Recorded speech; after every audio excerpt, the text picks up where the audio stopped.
Hello, everyone, and welcome to the Survivor Stockwatch. I'm your host, Taran Armstong, and with me this week to stock some watches is Chantele. How you doing, Chantele? I can't believe I'm going to be going after Survivor Glover herself, Shannon Gus. I'm like, I don't have 2 hours, but B, I can't believe that I'm going to have to follow up next to her. So I'm happy to be here. First time talking about Survivor this season with you. So it'll be nice to get some of these thoughts out there of a pretty fun season so far. So I'm looking forward to this. Yeah, this one should be a little bit quicker than last week's 3-hour extravaganza. Yeah, 3 hours. It's like I'm at the 2-hour mark. Sorry. And in addition to the fact that we don't have additional crossover stuff going on, I also had to inform the Big Brother Canada recap tonight that my soundboard failed me tonight. And despite the fact that I tried to pull a lot of clips from the episode, the episode did something. The soundboard did something to me that was very unfortunate. I don't think she would come back and give us a snow job. Gave me a snow job. On my sound clips got snow jobbed. So no, I don't have any of them. They're all gone. No sound clips for today. Oh, it's so sad. It's sad day. But I'm sure that your reenactments will be amazing. We will do our best. So this is the podcast where we rank and rate the players based on how well we think they're doing in the game. And I usually go over the highlights of the episode as well, but that's mostly just like the sound clips I pulled. So we can just kind of quickly go through some of the relevant things that happened here. We did check in with every tribe, which was nice. We started the episode with, Vati. And the fallout from the previous tribal where Daniel and Chanel really went for it with an elaborate plan. It failed, and then Daniel just completely crumbled. We talked about that extensively last week. Daniel comes back, and he opens at camp with, I don't really want to talk about it tonight. Like, what? Like, I don't know why he feels as though he could just dictate, like, what they're gonna, like, people, you know what? I don't want to talk about this until the morning. It's like, so you can have time to think of, like, what you're gonna say to, like, respond to these people. Like, no. If you're gonna pull a fast one on all of us at Tribal, you're gonna talk about it now. You don't get to dictate when you talk about this, Daniel. Like, yeah, the gall. And Chanel, I think, does well here, where... I mean, she's in some trouble, clearly. She's like, did I make that plan? Yeah. Am I going to admit it? No. And I like what she does here because she is going to drop some info on Daniel. She says to Mike, like, oh, Daniel told me about Mike's idol and how it meant he didn't have a vote. And that's new information to Mike. And so it really helps cast a light that, like, no matter how much Daniel is trying to pin everything on Chanel, that Daniel is the one that had to have kicked this all off by revealing Mike's secrets in the first place. And Mike feels hurt about that. And I just thought that was such a great way of making sure all of the blame fell on Daniel, despite him weirdly trying to put the blame on her. And it seems as though it was relatively successful, even though they still both seem like untrustworthy people at this point. Chanel, as we kind of predicted, seems to have come out on top between the two of them at the very least.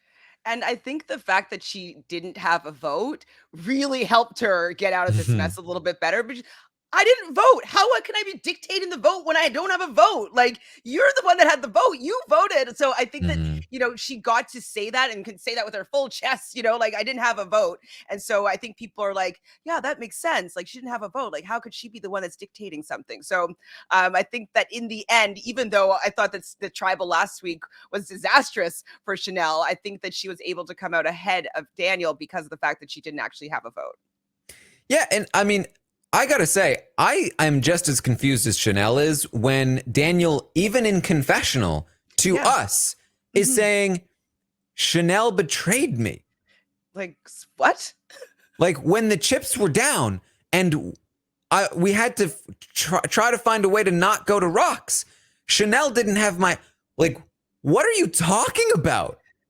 Like you're like Daniel, when you decide to out Chanel and say that Chanel told you to vote Lydia, and that's when she's supposed to come to your defense. Like, Like, what did you expect her to do in that spot? I don't understand this at all. And how are you trying to tell us that, like, we saw what happened? I mean, I know it's an edited show, but, like, how in the world is this Chanel's fault? yeah, I didn't understand how he could come to that conclusion. That, I mean, maybe he's just trying to convince himself that he didn't do anything wrong at that tribal and that he's kind of like the victim in this situation. But like from what I saw, I was like, Daniel, that's not what happened at all. You guys both made some mistakes, but she definitely wasn't fully to blame there. Like, you're the one that lost that tribal for them, I would say. And randomly threw her under the bus. And Hai even tells us, like, the second Daniel said, I'm not willing to go to Rocks, Obviously. I knew I had the upper hand, which is, again, everything we talked about last week, where it's like, yeah, you just ceded all of your leverage to him, and now he was able to push for Lydia to stay, and it worked. And good on Hai. Absolutely. Yeah, definitely good on Hai. But like for someone that's, gone to law school or whatnot, it was very interesting that he kind of showed all of his cards at tribal and expected to win the hand. It was very surprising that he went with that strategy. I was like, I'm like, I mean, I was in my head, I was just like, maybe he really just always wanted to vote with Lydia and this was all a big charade. But the fact that it was like a decision that he was making, that he wanted to say like, hey, let's just not go to Rocks, like, it just didn't make any sense to me. And Daniel, he said that he's going to lose this game, and I didn't understand before why he would say something like that, but I'm learning why. It's his strategy isn't great. And yeah, it's like they're playing poker, and Daniel like checked on the river, and he was like, before you decide whether to bet right now, let me just open up by saying I have nothing. Can we I just want to get that out there. I have nothing. I really don't want to call a bet right now. So if you were to check and I would be able to see what you have too, that would be great. And Hai was like, yeah, I think I'm actually going to bet you. I think that's what I'm going to do. And Danny's like, oh, what? I have to fold now? Come on, Chanel, why did you do this to me? Why did you tell me to hold, to check? Daniel. Obviously it's very interesting to watch, but I just was so surprised by, him being such a super fan that he's just not great at the game at all. Who knows? Again, I'm sure Daniel has a story about how, there was a lot missing in the edit and all that, but we'll see. Well, what was missing in the edit that we hear from Jenny was that, like, she was fighting for her life to stay there. Like, they didn't really show that. So that's something that I wish that we got to see a little bit of, because it does seem as though Jenny is just kind of sitting there and allowing everybody to make all these decisions around her. But I heard her say in one of the exit interviews that she did fight to stay. So I would have seen a little bit of that, because I was rooting for Jenny. She's on my draft. I was like, what? I did not expect for her to be going out this early at all. Definitely was surprised. Yeah, and I really don't mean it facetiously. Like, sometimes you really do miss a lot in the edit, but man, from what we see in the show, what are you doing? And again, I think Hai doing really well here, pulling Mike in, being like, hey, we were both blindsided, trying to find common ground there, trying to get a majority on the tribe. Now, Mike still doesn't have a vote, but with Chanel and Daniel still potentially feuding, the Hai may have just taken over the tribe by pulling Mike in. So good stuff from Hai there. We have a reward challenge where Jonathan is just going to dominate, and it becomes a big thing. They call him Thor, and they make a big point of it. And he says, we're a tight 4. And Marianne's like, what are you doing, dude? What are you, Tony? Is it that bad though? I mean, I didn't find it to be that bad. Like, I don't think it's that bad. If you're on a tribe to be like, we're a tight 4, we love this tribe, like, so they'll be really excited to see what happens if you go to tribal council. Like, I mean, I just don't really see why him saying that they're a type 4 was such a horrible thing to say, and that he should have held his cards a little bit closer. Like, you're on a tribe together. It's fine, I think. Honestly, if anything, I think it makes it more believable if somebody like Marianne gets to emerge and they feel the need to have Marianne pretend she's not with them, to be like, oh my God, that freaking, that shizzle sticks Jonathan guy Punch. gets on my nerves so much. I can't stand him. He thinks we're one big happy family. Oh my God. Like, yeah, he won challenges for us, but geez. Because then it's like there's conflicting messages and it feels more appropriate. Whereas like if Jonathan got up there and was like, it's a rocky time here, but No. we're doing our best. Like I think it's, and even Jonathan could come and be like, well, yeah, I was could say that. saying what I had to say in front of everybody else, but obviously there are cracks here. Or they can play, like, it can be a good thing if you're like, hey, we're a solid 4 voting block here. And that can be beneficial to people as well, depending on the circumstance. So I don't think this was nearly as bad as it was made out to be. At all. And it's funny, from like the episode preview from last week, I thought that like something big was really going to happen. I'm like, this is it. This is what Marianne's upset about with Jonathan. Like I was really racking my brain. I'm like, what could he do to make her this mad? And it's like, oh, it's apparently just saying that the 4 of them work really well together after they win a reward. So the editing, it's very interesting. Yeah. Then in the immunity challenge, we're getting to see Jonathan dominating. And I was like, oh, 2 people are pulling the boat. Jonathan loves pulling boats. I'm concerned for the person he's going to be pulling the boat with. It's going to be, can you keep up, please? Let alone, helping Jonathan. And then lo and behold, Jonathan. Yeah, we see Marianne, like, she's going to get run over by this boat. It's true. He's dragging the boat, and then Marianne as well. Like, she's behind the boat at one point. It's true. I mean, I think it makes sense for her to do that part with Jonathan, because she should have just grabbed the back of the boat, taken a ride. That's what I probably would have wanted to do. But yeah, I think it was a good duo for her to be on that part of the challenge, because like her having to climb up and jump down and then do her own little swim, I think that would have been maybe a little bit more challenging for her. So it was smart for them to be paired up together. But like, poor girl, man, that looks a little scary still. Yeah, I mean, because obviously the height thing was huge with the jump to grab the whatever they were, the keys or whatever they were. As we saw with Lydia, failing 2 attempts cost them a ton of time. But they ultimately are able to catch up. And it is going to be Ika that goes to Tribal, which should not have been too surprising considering the sheer amount of strategic content we got from them prior to the immunity challenge. So what we saw on the Ika tribe was that where we left off 2 episodes ago, because we didn't see anything from them last episode, was that Drea had proposed a women's alliance with Swati and Tori, and let them know about her extra vote.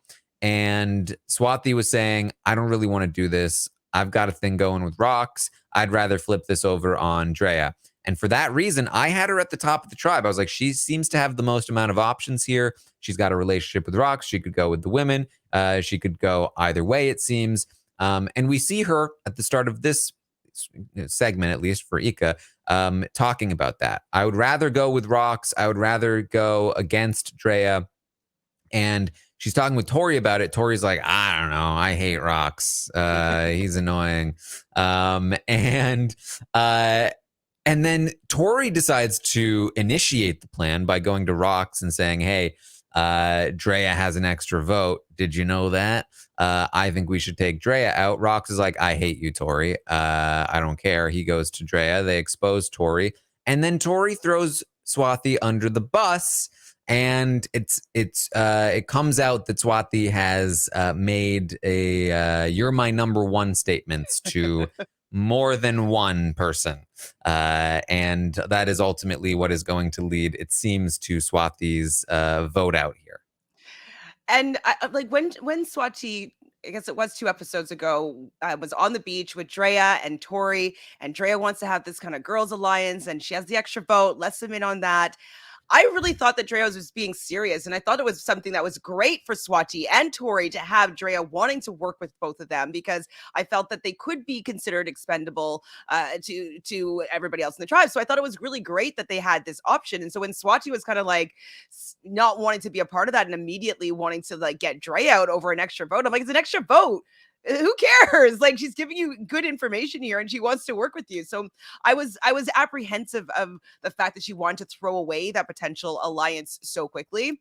But then we didn't really see that much from it after. But I had a feeling that she was going to be overplaying in the end, because if you're so willing to change the plan and change the vote, and people are giving you information immediately flipping on them when you haven't even gone to tribal yet, or you haven't even I just thought that she was just playing a little bit too hard too fast. And so I wasn't surprised when it caught up to her, because I had that inkling. Yes. So that's it for Swathi.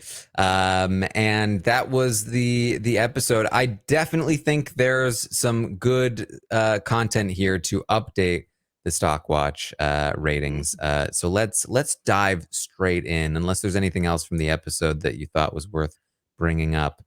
It'll probably come up when we talk about these players. So all good. Perfect. All right. Well, let's start with Ika. And I have brought up the photos. We'll see how much longer we need to bring up the photos. But I feel like I feel like I've got the names down for the most part, but it's still helpful. I know the names, but I don't remember the tribes and the colors. You know what I mean? I'm still struggling with the tribe names. We got Ika, Vati, and Taku. Taku's orange. Vati is green. Ika is blue. Yes. I remember Ika because it's Ika. Right. So, obviously, the person that was voted out here, Swathi, she's got to be at the bottom for me. I do think that Tori also screwed up pretty bad. I don't know why Tori's the one going to rocks, but we'll talk about that in a second. Swathi makes, I think, a rookie mistake here. I've always been a big proponent of never say the exact same phrase to more than one person. So when we get the flashbacks of Swathi saying, "You're my number one, you're my number one, you're my number one, you're my number one," I was like, oh no, because like this isn't something that's necessarily going to save you, but I've always thought like you should at the very least say that phrase in a different way to each person. At the very bare minimum, it should be, "You're my number one, you're my final two, Let's you're work my together ride or till die." the end. Yeah, like exactly. Different ways of phrasing it so that when they're comparing notes, it's not that like big, like, like smoking gun of that. Wait, what they said, "You're my number one," those words, those are the exact words they said to me. That really reeks of like, I just got played. And it really adds a ton of credibility to the person who's saying it because they know the exact same phrasing. Whereas if you're like, "Hey, you're the person I want to go to the end with. I want to be sitting next to you in the, at Final Tribal," versus "You're my number one," versus whatever, then it's like, oh, they said I was their number one. Oh, well, yeah, they said that they wanted to sit in Final Tribal with me. It's like, okay, like those are kind of similar, but you don't have the smoking gun of like, you knew the exact phrasing, and you also have a little bit of plausible deniability to be like, when have I ever said Final Tribal? Like, I don't talk like that. They're clearly lying to you. And that's, like I said, I think that's the bare minimum. I think that you can build on that as well, and like really just, build different layers of vernacular when it comes to how you describe your relationships and your alliances with people. Well, and also though, if you're playing with different people, you should maybe interacts with them a little bit differently. The cut and paste, Mhm. you're my number one, doesn't really work in the end because like you don't really have that really great of a relationship with someone. I think that would have been really effective if she got the other person to suggest the final two or to work together. Just be like, oh my God, I feel like we have a really good vibe. Like, what do you think? How are you feeling about us? And get the other person to say like, well, let's work together. Do you want to be a final two? Yeah. Like, just put a little bit more work in there to make it feel a little bit more legitimate instead of like a stamp, you're my final two. That's so easily for people to figure out that you're saying the exact same thing to everybody else and none of them are special. So Not to mention the fact that like saying you're my number one is a very specific thing. Whereas like even just saying like I'm with you to the end, you can say I'm with you to the end to 4 different everybody. people. Yeah. And they're like, oh, did she say she was with you to the end? Yeah, me too. Like that's not that big of a deal, but it's Mhm. basically the same thing. It's pretty close. So I think you have to be careful in that sense too. Swati gets caught here doing some of these things. Ultimately, I think that's a fault. I think in her game. I think another big fault in her game is what are you doing going to Tori with these plans? Tori is not the most reliable person. Tori has already ratted people out in the past. Tori, who then takes the plan, runs with it, drops it, and then goes, hey, Swati, I dropped it over here, is like, oh, no. I think that was a bit of a mistake. I think she overplayed her hand here and, went in the wrong direction. Just play it cool. You're in the pre-merge. You don't need to make a huge move here with Tori. No, you just had to get to merge at this point with these small tiny tribes. Like you don't want to do anything for you to be the person that people want to get out. And they hadn't even, when she decided that she wanted to flip, they hadn't even gone to tribal at that point. And so I wish that it's probably because she's still quite young. I believe she's the youngest person in the season. So she doesn't Mhm. necessarily have some life experience to realize that, yeah, it's great to play hard and play fast and all that jazz, but like really sometimes you kind of have to wait for the best time to strike in order for it to be the most effective. So unfortunately she tried to strike too soon, tongue twister, and she ended up getting snuffed. Yeah, so for those reasons, I think I have to go with a 2 for Two. Swati. Unlike some of the other boots this season so far, this one did really feel like it could have been prevented, and not only could it have been prevented, but it shouldn't have even happened. Like this is what I you'd call like an unforced error. This really should have been Tori, but Swati kind of like stepped in front of it, and it was Swati instead. So. I would say a 2. I don't think Swati's like a 1 or anything. I don't think this was that egregious, but definitely down there in terms of people that were voted out. Then above Swati, Barely. Tori. Because what is Tori doing? First of all, Swati's like throwing Tori a life raft. Like Tori apparently doesn't see that she's on the bottom. And Swati's like, dude, you're on the bottom. Let me help you. Here's how you get out of the bottom. You work with rocks. And Tori's like, oh, but I hate rocks. Oh. And then Tori takes it upon herself to go and talk to rocks when it's like, why are you doing this? Why is it not Swati? Why are you not letting her make that connection, letting her take the risk? And obviously, look, you do have to credit Tori for getting out of this situation. Throwing Swati under the bus was effective. It worked, and Tori ended up being safe for this vote. But she shouldn't have been in that spot to begin with. She should have let Swati do the work first. And maybe it would have worked, and maybe Tori would be in a better position. Or even if it doesn't work, Swati is now the person that made the attempt. And Tori can still rat Swati out and throw her under the bus if she wants.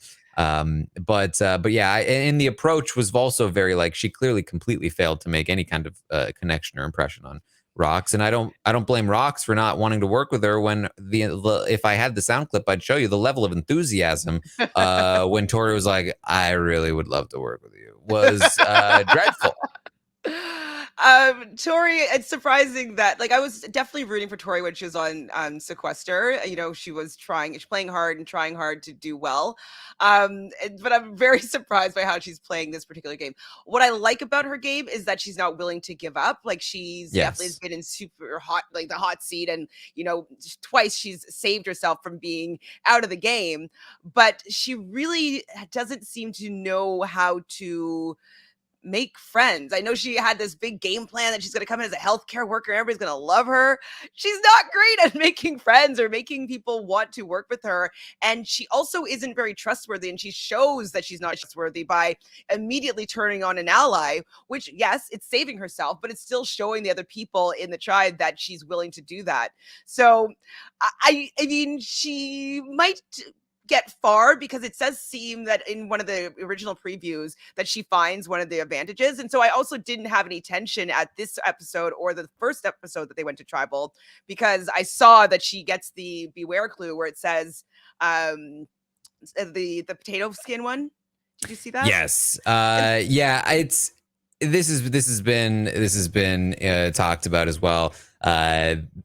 Just a massive screw up. I don't want to like harp on it too much just because like I feel like it has to happen in the next episode, so hopefully won't be spoiling anything else, but just without getting too much further into it, just like the opening of the premiere showed some things that we should be seeing that have basically spoiled some of the fact that like certain people are not going home. So that has definitely sapped some of the tension out of these some of these bizarre boots. though. It's very bizarre. It's such a terrible decision, and I am completely with everybody that's saying like, what the hell are they doing? What was just really surprising about it, like I won't go dwell too much on it anymore, but like just the fact that it's just a quick clip and that it's still just it rings in my mind. Like I just remember that clip, I remember that phrase, like, and that phrase doesn't come out yet. So I'm just like, man, I don't know why that editor was allowed to keep that in, because they've still been really great episodes, but yeah, some of the tension has been lost for knowing something that hasn't happened yet. Yeah. The biggest thing for me is that it wasn't even like, it wasn't the promos. Like, it wasn't like extra stuff. It was in the episode proper. It was in the first like you couldn't avoid it. And maybe, there are certainly people I think that would watch and they wouldn't notice. But I mean, I do think that even if I had been watching casually, it would have perked my ears and I would have thought about it. And I think there's a decent chance that there are a lot of people who, even if they weren't like a big fan, even if they didn't know anything from the preseason, they didn't know who these people were ahead of time, it would not surprise me if there are still some of those people that were able to pick it out because it really was that kind of blatant. So, what are you going to do? So anyways, with Tori, Anyway. I do feel that I really like that she fights till the end and she's willing to do what it takes to stay in the game. I just wish that she could finesse her social game a little bit better. Like she could have been okay with the rocks conversation and just try to build a little bit of something with him. She didn't need to give him any extra information. She doesn't have that kind of relationship with him yet. He doesn't trust her with anything. So of course he's going to go and rat her out to somebody that he trusts a little bit more if she's saying that she wants to come for him. I guess she doesn't really realize that, with her patients, she has to build a trust with them. And she doesn't realize that she still has to build trust with her tribe mates. So hopefully she's learning more as it goes along. But I think that she's definitely on the bottom of this tribe at this point after Swati leaves. So tough spot. Yeah, I think I would give her a 3 here, mostly because I think that managing to save herself by throwing Swathi under the bus was good. And I think that her tribe made the wrong decision.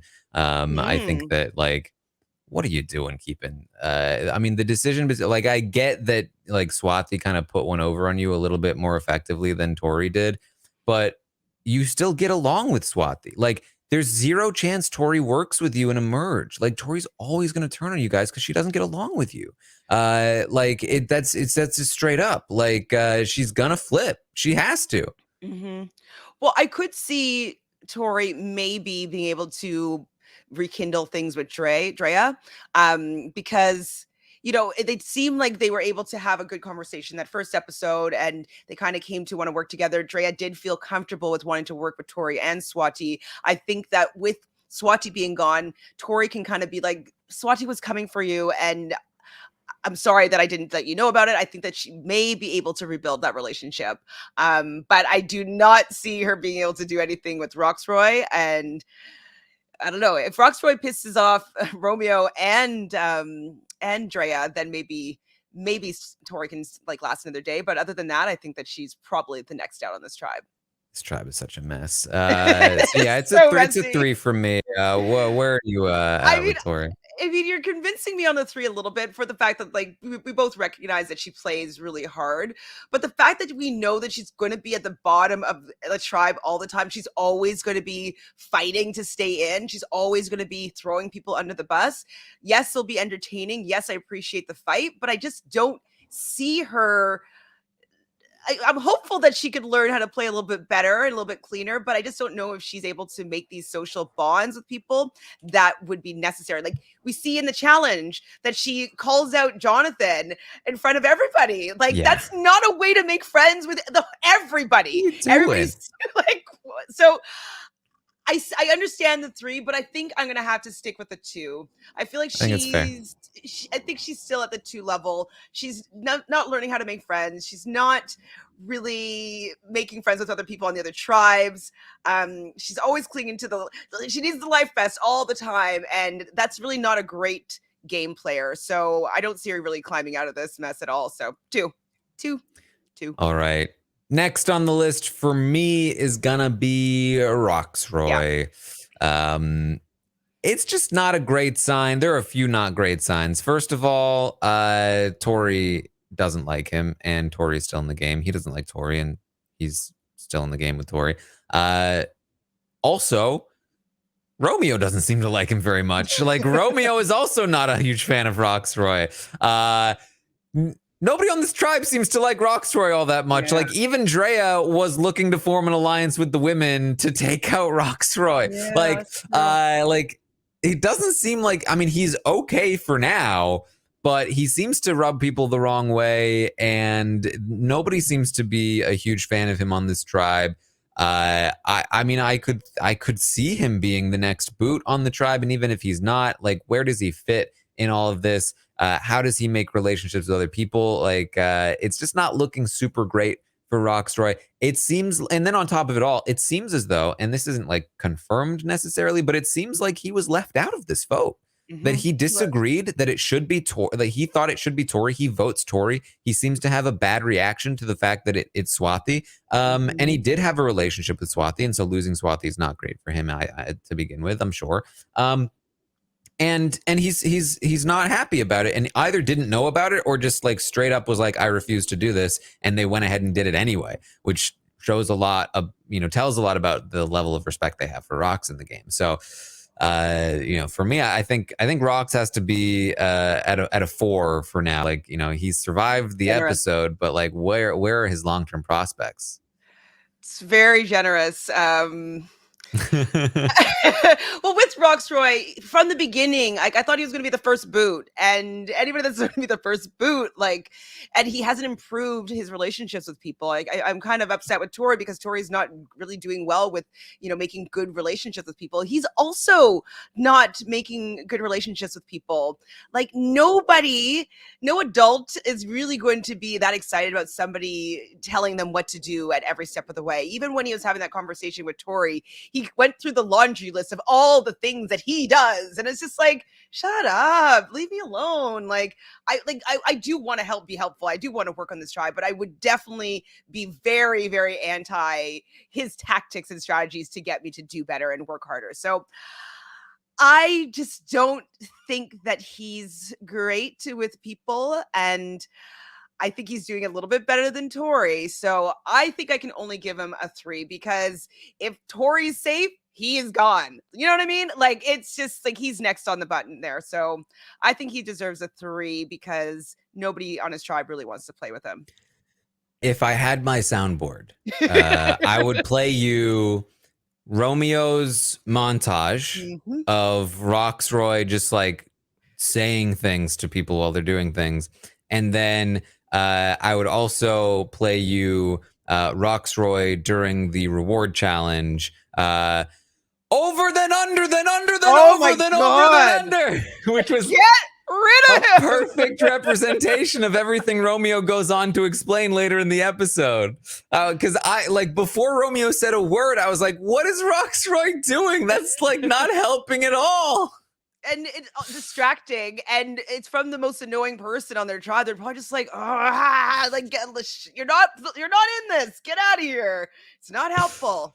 So yeah, I just. Oh, you just muted. I don't know how that happened. I hit my mic. So whoops. Oh, the mic disconnected. Okay. Yes. I'll talk. Well, yeah, I think you're on a different mic now, so you might have to switch the input. But yeah, Roxroy, not looking too great. I think the 3 is fair as well. I think I can definitely see where you're coming from there. Yeah, I just like he maybe on another tribe he might do a little bit better. I don't really see that being the case because they'll have their own way of living on an island, and they're not going to want him to come in and impose his style of being on a tribe. And so yeah, he's a 3 for me. I don't see him doing that much better, and he might be out next. All right, so that of course means for me next would be Drea, and Drea has an extra vote. A lot of people know she has an extra vote. I'm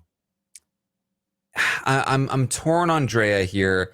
I feel like I have to go with something like a 5. I just don't know where she stands generally. Like the plan to get her out failed. I don't know exactly why. Was it Roxroy's dislike for Tori, or does Roxroy have some loyalty to Drea? It doesn't seem like Roxroy has that much loyalty to Drea, considering the fact that they didn't vote together at Tribal. And like Romeo, like how tight is he really with Drea? They do vote together, but Drea was looking to do something with the women. Like I don't know how tight they are.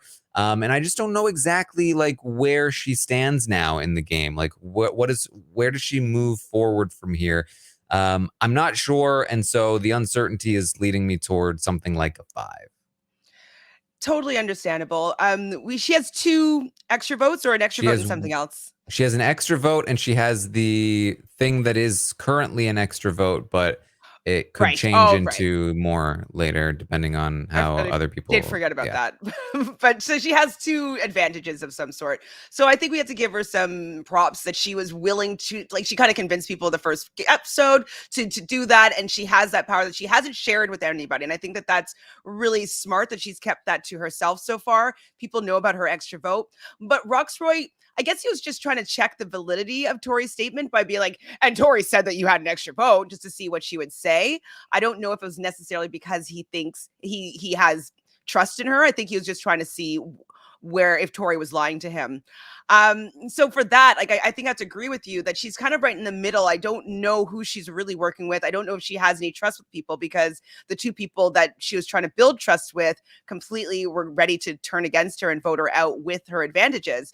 So for that, and then, you know, the fact that she doesn't really have that close of a bond with Romeo either, I just don't really see how her game is going. I think that she's kind of needs to hope for a merge to happen in order for her to be able to like get better footing. But right now on this tribe, yes, she's, you know, I guess second in this tribe, but I just don't know if she's going to do that well. So she's kind of in the middle of the road for me. So 5, I agree.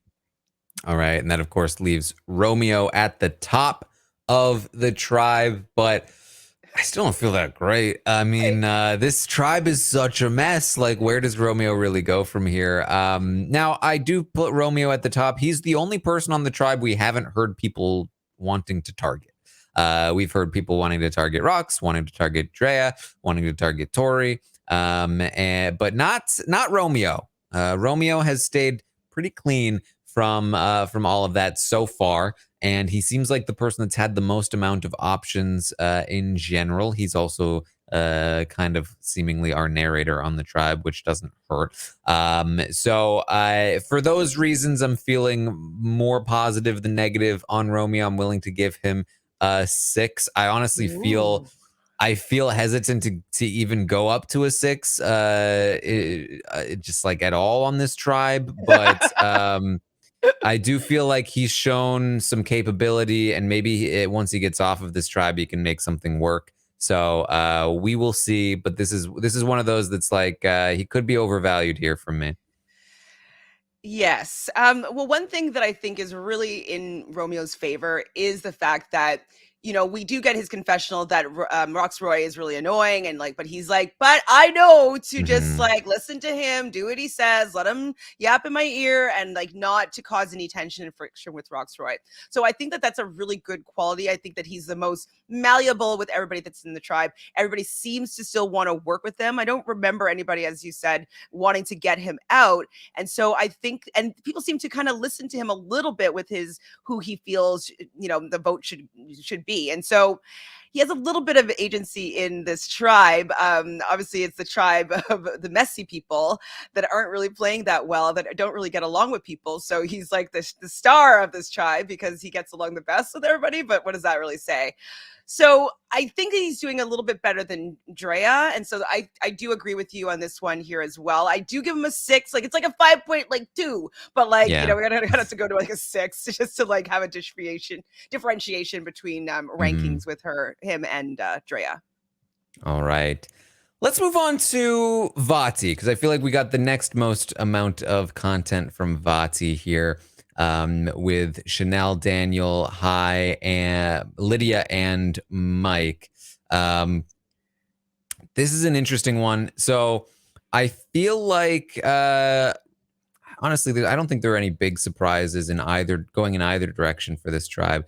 But I do think there are some, at the very least, solidification of where I had placed them last time, where I had really put Daniel at the bottom and then Chanel above him. And I feel like that's where they should remain. Yeah. Should Daniel receive another 1 from me this week? I won't go that low. I mean, what he did last week was so bad that to give him another 1 this week would diminish the value of the 1 that I gave him last week. I think he should have a 2 this week. I still like he did actively do things that I thought were bad this week that I thought continued to make things seem not great for him. So I would go for a 2 with Daniel, and then Chanel again, just kind of above him. Well, that like I could maybe go up to a 4 for Chanel. Ooh. I think her a 2 last week, but I really did like how she managed to make sure that Daniel was the one that sunk. And she seemed very calm and collected through Daniel looking like, I don't want to talk to anybody. And her dropping that info on Daniel, throwing him under the bus in a clean way that made sense. She's coming off of like the bad spot, the bad spot that she put herself in last time, but she should be okay moving forward if they're all looking at Daniel. I don't think there's going to be enough time for her to them to take out both Daniel and Chanel before the merge. She gets into a merge. She's got hopefully a clean slate, maybe learn some lessons. I do still think there's some potential there, whereas Daniel just keeps digging himself a deeper hole. I do feel like she was climbing out a little bit. And so I think I want to give her a little bit of some credit there. So a 2 for Daniel, 4 for Chanel. They're at the bottom 2, though. What do you think, I Chantele? mean, they're definitely the bottom 2. There's no doubt there. Like I still am reeling over her decision last week. I remember I was like screaming at the TV. I'm like, "What are you doing? You Yeah. just told him that you needed your vote. That's actually really bad because now you screwed him over. So you lost that bond with Omar potentially in the future. Like you'd be like, why did you say that if you're going to do that?" And whatever, she's gonna have a little bit of she doesn't have the opportunity to have that bond that a lot of people do end up making for having a little agreement on that journey and like having a little built-in friendship there. So I think that she really messed that up. I do agree with you though that she has allowed herself to fall a little bit better than Daniel. Daniel is just so messy, and I wish that I could give him a 1, but I do agree with you with the fact that, you know, it diminishes the one from last week, and I guess he's in a little bit better position because he's still here. Like, I don't know, but I agree with you with the 2. I think that Daniel, it might go back down to a 1 because from the preview, it looks like he's in some more hot water again. Well, you can never trust those, though. If anything, that makes me feel better about Daniel. Fair. But you know, but with Daniel though, I feel like he's always going to be doing something, making people feel a little bit uneasy. The fact that Mike is not really feeling him anymore, like he's just lost any trust that he's had with anybody on this particular tribe, even though he voted with Lydia or voted to keep Lydia with Hai. I just don't know if he's going to be able to bounce back at all, and nobody's going to want to work with him or talk to him about anything. So he's a 2 just because it's a little bit better than last week, I guess. I don't think I can go up to a 4 with Chanel. I do think that she's definitely a better player than Daniel, but that move, I think it just lingers of what her game strategy is. I know that she tweeted something like, well, let's see what you do if you were on this, like you were actually playing the game and you're not just sitting on your couch or something like that. And I'm like, fine, I get that. But I'm like, oh, does that mean that you're going to do some more things that we're going to have a bit of a problem with? So I just don't know if I trust her game strategy. I like her a lot. I think I have her on one of my drafts. I'm hoping that she's going to do really well, but so far what I've seen for her is not great so far. So she gets a 3. All right. Again, I think that's very understandable. The next one is tricky for me because I think I have to put Lydia next. Yeah.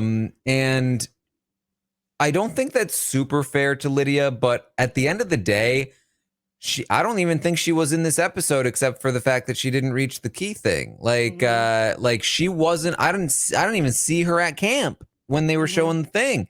It was all about Hai and Mike and Chanel and Daniel, and Lydia wasn't even there. And I'm sure she did things. I'm sure she spoke. I'm sure she did all sorts of things, but she wasn't in the episode. And for that reason, I have to give her a 5, just like a middling kind of like, I don't really know what she's doing. I would like to give her the benefit of the doubt and say she's doing something, but I can't say that for sure that she definitely is because I don't know. And on the other hand, I did see Mike do something that I liked from Mike, playing up how like betrayed and blindsided and hurt he was at Chanel and Daniel meant that he is the one that gets in with Hai and Lydia, and he is the safest amongst the 3 of them now, all of whom tried to take out Hai and Lydia. He seems to be in the best position there, despite not having a vote and having an idol that should be activated very soon, whether it's from the potato or from the merge. He should have an idol soon and have his vote back, and he's in with Hai and Lydia, so I like what Mike did in this episode. I'm going to give him a 6, and I'm going to give Lydia a 5. I agree with your 6 with Mike. I do feel that I didn't have that much faith in Mike's gameplay. Like I liked him. I was like, I loved that he had his alliance with Jenny. I thought that was like a good duo, and that she would kind of be the brains, he'd be the bronze, maybe. So I liked that duo, and then that kind of gotten dismantled. And I didn't think that he was going to be able to rebound as well as he has so far. So I'm actually very impressed that he was able to play up how he was feeling, get a little bit reconnected with Hai. And so that was surprising for me. So I'm going to give him a 6 because it's better than just average. But with Lydia, the fact that we didn't really hear from her last episode, even at that tribal where she was saved, we didn't hear that much from her. And then this episode, as you've mentioned, we didn't hear anything from her. It just seems as though she's kind of an afterthought on this particular tribe. And so I don't think she's going to be the one voted out next, but I could also see her being voted out next just by, Daniel has an idol or something and she's the vote that they take out in the end or something like that. So I can see her just being a casualty of not really having that strong of a bond with anybody other than Hai, and Hai can't protect her all the time. So I think she's at about a 4. She hasn't really been put any action that I've seen in her game and her staying there or making relationships or talking to people that were trying to get her out. Like I haven't seen any of that. So can I say that she's middle of the road? I don't even know if she's middle of the road here. So I'm going to give her a 4 because I would like to see more from her. Because if she was doing more, they would show it. That's fair. It's fair stuff. That, of course, leaves High at the top of the tribe. And I really liked what High did last week. I also really like what I saw from him this week. For me, High is a solid 8. I think that he's put himself in a great spot. I think that he is now in charge of this tribe. He should be able to. Again, Mike doesn't have a vote, but with the rift happening between Chanel and Daniel, they should both be essentially begging for High's power, right? Like we need to be in with you, High and Lydia and Mike. It's Daniel the one that you should get out, and Daniel should probably be like, it's Chanel who you should get out, and they're definitely not going to be willing to go to rocks for each other at that point. So High should be able to continue. He went from the bottom of this tribe to the top of it in one play, and he didn't screw it up either in this episode where he's able to pull Mike. That's great for him. If Mike does get his vote and an idol, that's huge. He's now also not just a duo coming into the merge. He's got Mike probably as a loyal ally with an idol. That's all really good for him. He also probably is able to bring somebody like Chanel with him as well to be like, hey, I forgive you. You're with us. Don't worry about it. Chanel or Daniel, whichever one of them come, if both of them come, whatever. They're not going to be the most reliable numbers, but it's something. It's something to work with. It's a lot more to work with than he had before. And I have a lot of faith in him as a player, considering what he was able to pull off in these last couple of episodes. So I'm pretty high on High, and it's an 8 from me. Well, I was immediately thinking 7 for High. For all the things that you said, I think that he's really. I liked him before, like in the preseason. I was like, yeah, I think that he could do it really, really well. I love the fact that he immediately sussed out what he needed to do last week and make Daniel fold there. Like it's just like it was easy because like Daniel gave him all the cards, but like I was happy with how he played that. And the fact that he didn't end up voting Mike, and then he decided that he wanted to come ahead of that story in case like Daniel and Chanel was going to say like, well, they were supposed to vote you out and kind of blame things on him. Like he came out ahead of that, which I thought was also really smart of him. And it allowed him to build that bond with Mike. So I was originally going to think 7, but I think that you have convinced me to go up to an 8. I have the most faith in him on this tribe to do well and to stay doing and continuously do well. I can see him doing well if a merge were to happen. I do think people will like him, and that he's had some of these scares. He's now learned that his intuition is really accurate because he was like noticing all these signals and what to do and what was happening. Like he was really picking up on the information at that tribal. And so I think that he has gained a lot of power and information as a player. So I really can see him doing very, very well. So I'm gonna agree with you. I'm gonna bump my 7 up to an 8 for High. There you go. Let's talk about Taku. I don't really have too much of an update on Taku overall from last week. We did get some content from them, but not a lot of strategic content.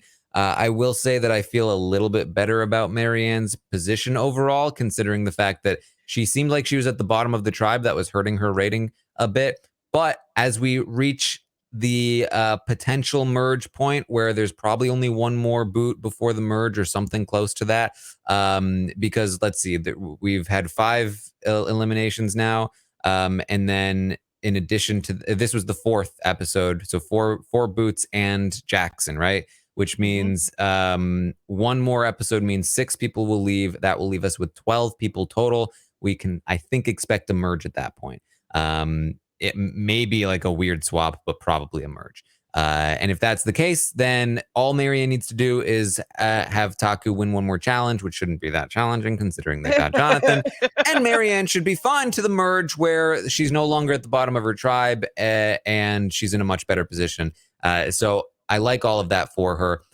I didn't love that she found it so appalling that Jonathan said that they were a type 4. I don't know why she was so upset about that. I just feel like those strategic instincts are like not the best, and I feel like complaining about it publicly, not publicly, but even just privately to Omer, who is tight with Jonathan, is kind of a risky play. Like Omer probably went to Jonathan with that, if we're being honest. So I didn't love that strategically from her, but I think overall I'm feeling better about her position. And for that reason, I'm going to give her a 5 at the bottom of this tribe. I think this tribe is doing pretty well here, and I like that Marianne is looking like she's going to make this merge.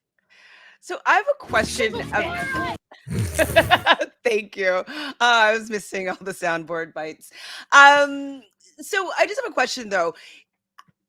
On the parchment, does it say that you had to say this phrase at the next tribal, or did she just decide to say it at the next immunity challenge or next challenge? Because like I just don't understand why she's been saying it the last 2 episodes, and that Mike is choosing not to say it. Like, do they get different clues? I feel like it's said on one, when at least when she read it out loud, she says you have to say this phrase at the next tribal, but there also could be something else that's said after that that means then the idols will be activated or something like that. So what's going on there? Why is she saying this right now when nobody else is saying these phrases?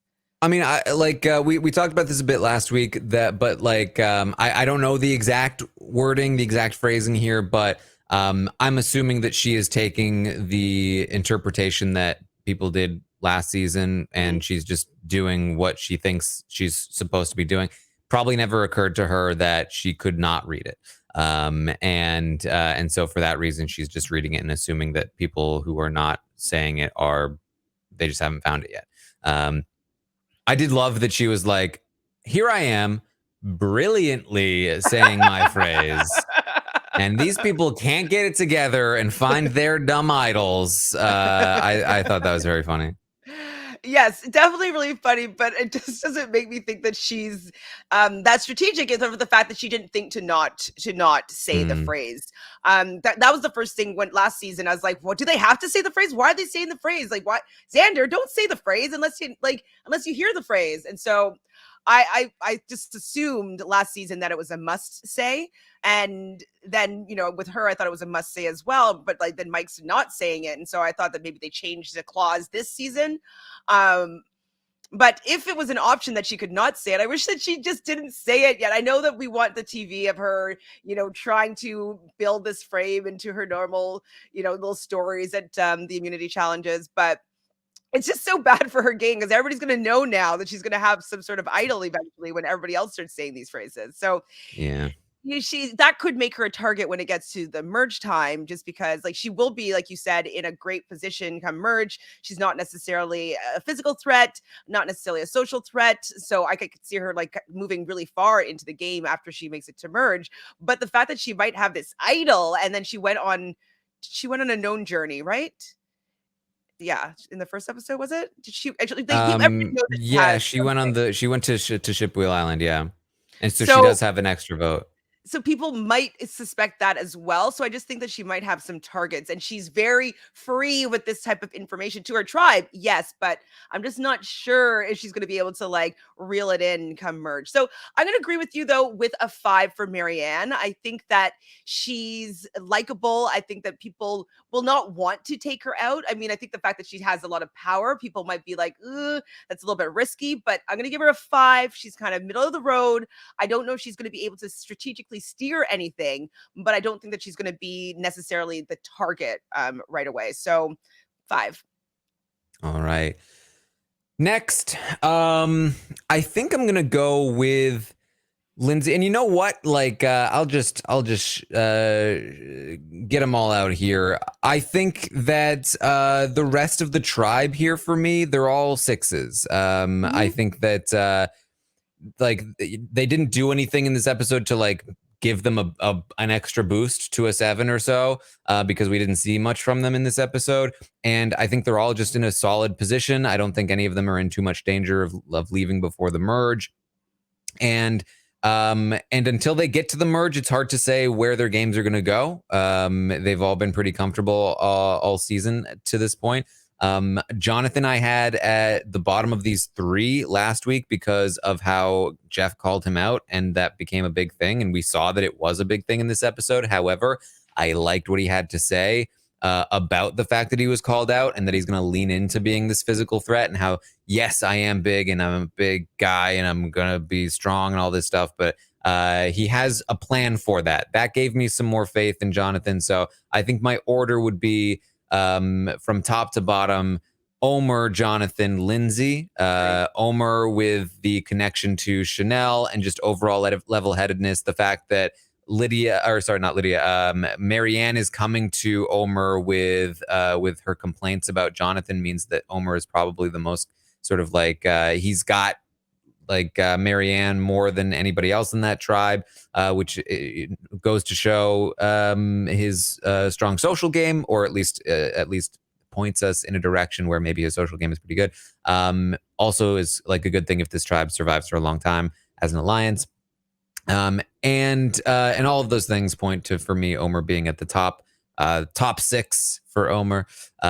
Jonathan back to and now in a middle position 6, where I think he still is very, very good. I like what he has to say, but I do think it will be difficult for him to overcome the big target that he has in his back. And then Lindsay, third 6. They're all the same rating, so there's not a huge difference here, but we just have seen the least from her overall. And, I think that she's, I just haven't seen as much to be impressed by with Lindsay, but I do think that she's in a very equivalent position overall. I agree with your 6 positions.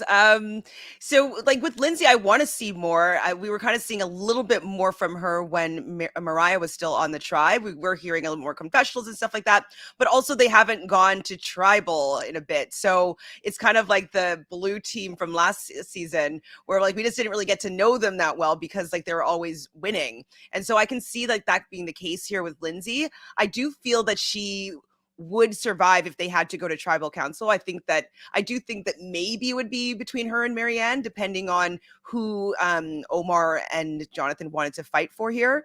So I do think she's in a better position than Marianne is socially, I think. So the next step, I agree with you, would be Jonathan. He's definitely the Thor of the season. Like he's Superman. He's like pretty amazing with what he's capable of doing. And it's great for these small tribes, but it is not going to be great when you get to the merge. And so hopefully that he's going to be able to make some connections and some bonds with some people when the merge does come, because he most definitely will get there. I just don't know if people are not going to want to be like, he's going to be immunity beast. He's going to go in a comp win. Like we got to get him out. So I worry for him. So he's in the middle though, because he's doing really well on this particular tribe. And I don't think that anybody's going to want to vote him out.